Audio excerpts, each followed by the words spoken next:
तर नमस्कार मंडळी, आम्ही आलेलो आहोत कोल्हापूरच्या महालक्ष्मीच्या दर्शनासाठी आणि आम्ही सगळेजण आता स्टे करतोय कारण आम्ही पहाटच उतरलेलो आहोत. आम्ही सगळेजण चाललेलो आहे. ज्योती आहे पण ती रुसून गेलेली आहे. हा, आता आम्ही आताच पोहोचलेलो आहे आणि आता आम्ही आंघोळ करणार आहे आणि मग तिथे दर्शनाला जाणार आहे. तर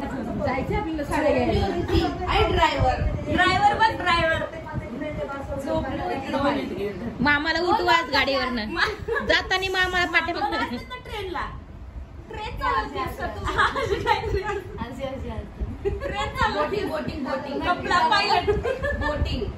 त्याशी कावीन मी बोटिंग मध्ये बसणार होतो. सांगते, पहिलं तर आम्हाला काही कळत नव्हतं तिथलं आणि हे आता हे खाजवलं ग असं, हे मला सवय नाकातल्याला हात लावायची. काय झालं, त्या दिवशी आम्ही गेलो होतो मुंबईला. आमचं एक काम होतं, तर आम्हाला काही तिथलं माहित नव्हतं. आम्हाला एका ठिकाणी जायचं होतं ऑफिसमध्ये आणि हा बघा तुम्ही शहाणा माणूस, हा नेहमी मुंबईला जातो आजीकडं. त्यामुळं आम्ही या शहाण्या माणसाला घेऊन गेलो. सुरुवात तर ऐका ना तुम्ही, त्यांना आम्ही फोन करून विचारलं की आपल्याला वाकडवरनं गाडी मिळेल का, वाकडेवाडीवरनं. तर त्यांनी उमेश रावांना विचारलं की मिळेल का. त्यांनी सांगितलं हो मिळेल. म्हणून आम्ही तिथे आलो. सकाळी लवकर आलो, आम्हाला लवकर पोहोचायचं होतं म्हणून. हा ऐका ना, पुढचं तर ऐका. तिथं आल्याच्या नंतर ना आम्हाला एक असंच रस्त्यावरचा माणूस भेटला. ह्या मॅडम यायच्या आधी आम्ही त्यांना म्हणलो की आम्ही येतो त्यांच्या बरोबर. तिथं आल्यावर आम्हाला कळत तिथून एसट्या बिस्ट्या काही नसतात जायला मुंबईला मार्केटवरनं असतात आणि स्टेशन वरनं त्या गाड्या असतात फोर व्हीलर. आणि मग त्यानंतर तो एक माणूस म्हणला आमची स्लीपर कोच गाडी आत्ता येते म्हणला. तर आमचं झोप नव्हती झालेली. तर मग मी हिला म्हणलं की एक काम करू आपण, चल जाऊ स्लीपरनी मस्त असं झोपू. म्हणून मी मस्त तिकीट बिकीट काढलं त्याचं आणि थांबलो तिथं. म्हणला 10 मिनिटात येते गाडी. आणि तिकडून माझा नवरा पण मला फोन करून म्हणलं तिथं कशाला गेले, तिथं भेटत नाही. मी पण कॉल केलता, माझाच कॉल चालू होता.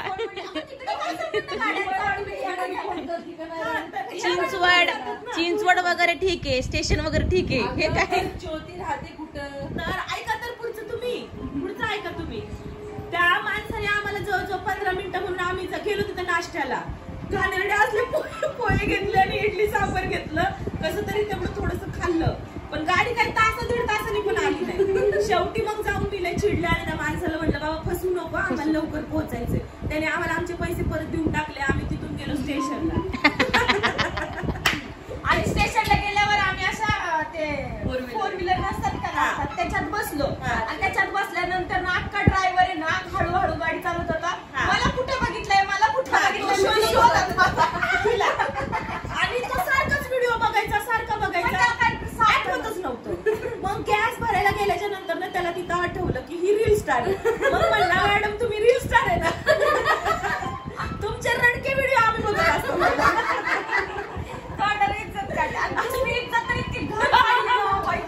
मुंबईला पोहोचल्याच्या नंतर ना तो मॅडमला म्हणला एवढा मोठा तुम्ही रील स्टार आहे, तुमच्याकडे स्वतःची फोर व्हीलर नाही.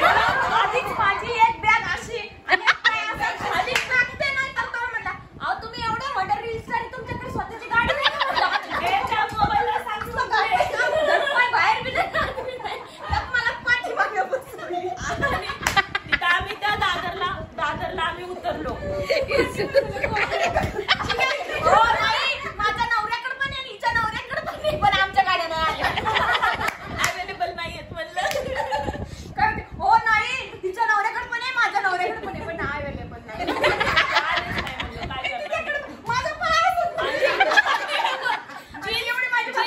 जीन्स घातली आणि त्याच्यावरती मोठी भदाडी बॅग ती पर्स.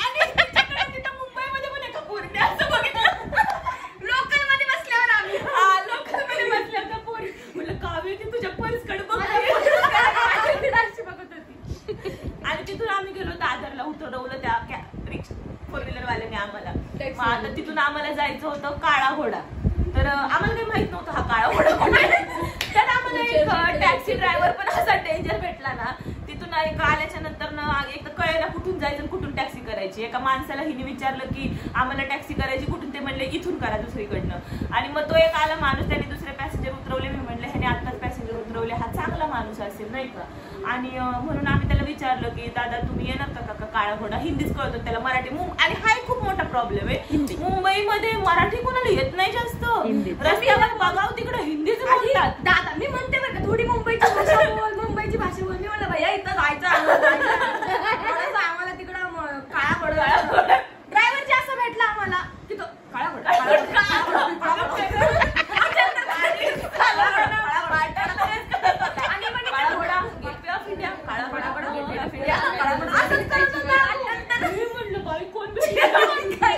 असं का बरं असंच काय माहिती तसंच करत होता. विसरतो का काय, कुठं जायचंय ते. बाई. आणि मी म्हणे भेटला तर काय म्हणत काळा घोडा काळा घोडा काळा घोडा. आणि मी म्हणलं की नाही का मोठी मुंबईची आई तर मला तर ऐक ना 2 मिनिटं. मी म्हणलं की नंतर ना पुढे गेल्याच्या नंतर ना त्यांना म्हणलं आम्हाला ना ते सांस्कृतिक संचालनालय ना मंत्रालय तिथे जायचंय, तुम्ही आम्हाला तिथे सोडा. डायरेक्ट मंत्रालय. तर तो काय बोलला माहिती का, असं सोडलं समोर काळा घोडा होता, बरोबर घोड्याच्या समोर. तुम्ही काळा घोडा म्हणले ना, काळा घोडा सोडायला तुम्ही काळा घोडा होता तिथं. हा बघा म्हणला काळा घोडा, तुम्ही सांगितलेला घोडा.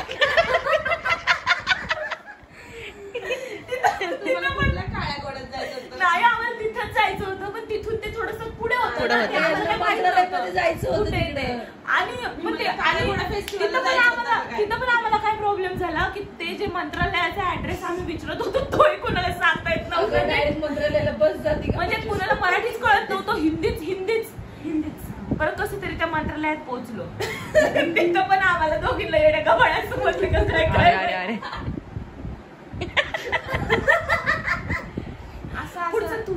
ऍक्च्युली आम्ही तिथे पोहोचल्यानंतर ना एक माणूस आला, कोणी ह्यांनी केला होता पर्सनल पण सांग. आणि आता तिथं नुसते पावच खातात त्या मुंबईला. पावच जिथं जावं तिथं पाव, जिथं जावं पाव, सँडविच पाव.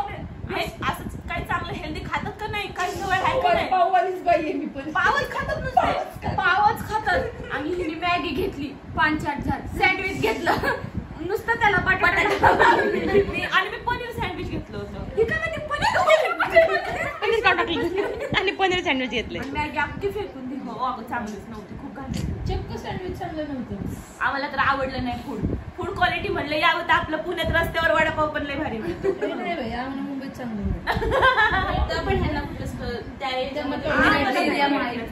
असं आमच्या मनात आलं होतं की प्रियाला फोन करावा. ट्रेन असते म्हणते तू सिंहगड एक्सप्रेस. कधी सांगितलंय सिंहगड एक्सप्रेस 9-9:30ला. ए तुला मी फोन केला, मला ज्योती तुझ्याकडे कसं आली, तेव्हा तू मला बोलली आम्ही मुंबईला चाललोय. मी वाकड्यावाडीला काय संबंधी जायचं म्हणलं. अचानक रात्री ठरवलं. मला ते कावेरीला म्हणले की तुझ्यासोबत कोण नाही, तू कावेरीला विचारती येते का, ती नेहमी जाते मुंबईला. काय ग प्रिया, सिंहगड एक्सप्रेस असते आपल्या इथून खडकीवरनं ट्रेन आपल्याला खडकीवरनं 7 वाजता. लवकर जायचं असलं तर तिच्या काही नादी नको लागायला, आपल्याला त्यातलं काही कळत नाही. पण आम्ही येताना पैसे वाचवले की नाही. किती वाचवले? फक्त 5 रुपये. म्हणजे 300 वाचवले. 300 रुपये. तिथून काय केलं तिने, बाहेर आलो. काय म्हणते ठरलेल्या ठिकाणी असतात की तिथं मुंबईमध्ये रिक्षा काही ठिकाणी अवेलेबल असतात. तिथं बाहेर आली ना कसलं घातळ आम्ही तर रिक्षा कुठे गेट लावताना ते माणूस आमच्याकडे कसं नाही, इथं रिक्षा नसती, टॅक्सी असती. पोलीसवाला म्हणला इथं टॅक्सी पण तिकडे असेल 350. म्हणला कुठे जायचं तुम्हाला, म्हणलं आम्हाला विटीला जायचं. नाही विटीला होतो आपण, दादरला जायचं. विटीवरून रिक्षा नसतात, पण टॅक्सी. ट्रेन भरपूर आहेत विटीला.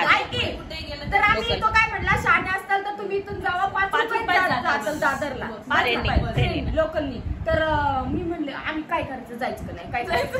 आणि आतमध्ये गेला का म्हणते जाऊ दे, सद्गुरूच्याच मनात नाही आपण टॅक्सीने जायचं. म्हणलं आज तर आतमध्ये एवढं लोदाचं ट्रेनचं चाललं ना. आम्हाला ती गर्दी बघूनच टेन्शन आलं की एवढ्या आणि मग तिथून आम्ही नंतर त्याला विचारलं हिने की पुण्याला जायला, तो म्हणला 8:30-9ची आहे. म्हटलं मी म्हणलं जाऊ दे. नाही आम्ही ठरवलं होतं. गावी काय म्हणली माहितीये का, आता आपलं काम तर काय झालं नाही, पैसे वाचायचे म्हणली. 4 व्हीलर नाही जायचं, आता ट्रेननीच जायचं. असं जे गेलो आणि त्या ड्रायव्हर पहिले टप्प्याला दादरला जाते का, मग काय म्हणते पुण्याला ट्रेन मध्ये बसायला पण विचारलेलं काय वाईट आहे तुला माहिती? त्या ट्रेन आहेत ना लोकल कुठं कुठं वेगवेगळे जाणारे असतात प्लॅटफॉर्म लोकल डब्बा पण भेटला नसता. शोधत बसले असते इंडिकेटरला पण कळलं नसते. लोकला आम्ही एवढ्या हिरव्या ड्रेस वाली दादर नव्हतं ना आम्ही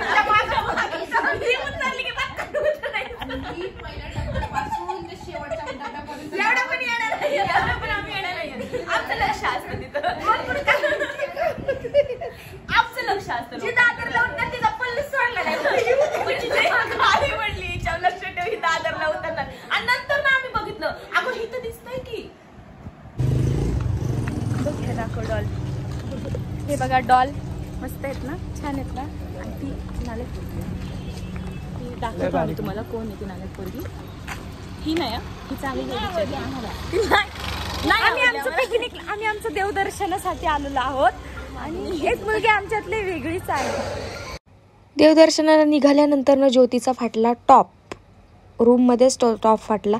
मॅडम घुसल्या कपड्याच्या दुकानात घुसल्यानंतर ना ते म्हणले की मला हा ड्रेस दाखवा तो ड्रेस दाखवा. एक पण तिला फायनल पसंत पडत नव्हता.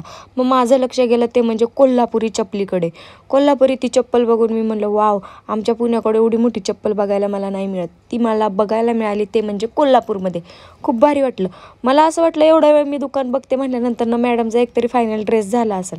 पण मॅडमचा एकही ड्रेस फायनल झाला नव्हता. हा घाल तो काढ हेच चालू होतं तिचं. तिला एकही पटत नव्हता.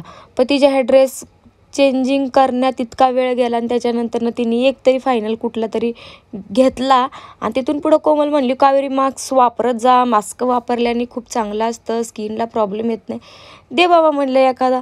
तर त्या मास्क पण असे कार्टूनवाणी होते. म्हणलं दे बाबा आता यातला. मग घेतला. तिथून पुढं आम्ही गेलो. म्हणून मी तुला कुठं नेत नाही. मग आम्ही सगळ्यांनी मिळून घेतले गजरे घेतल्यानंतर ना छान वाटत होतं. मग मी म्हटलं वा आम्ही किती छान दिसतोय. आणि मग तिथून पुढं आम्ही गेलो ते म्हणजे कोल्हापूरच्या महालक्ष्मीच्या मंदिरामध्ये आतमध्ये जात असताना खूप प्रसन्न वाटत होतं. आणि आतमध्ये मी फायनली गेले. खूप भारी वाटत होतं मला. आणि कधी दर्शन करतो असं आम्हाला झालं होतं. दर्शनाची जितकी ओढ होती तितकीच ज्योतीला ओढ होती ते म्हणजे महाप्रसादाची.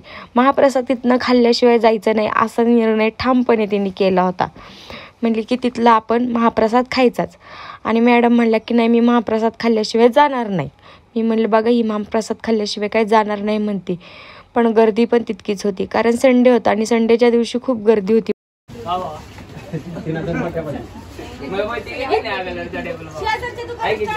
शेजारच्या दुकानात पलीकडे पण 100 रुपये मोठा. तिकडे वो बोट पण करू नका तिकडे. आम्ही जाणार बाबा. विषय संपला आणि तिकडे जात असतो. अहो विषय संपला नाही वाढवे ना तिथे दागिने घेता.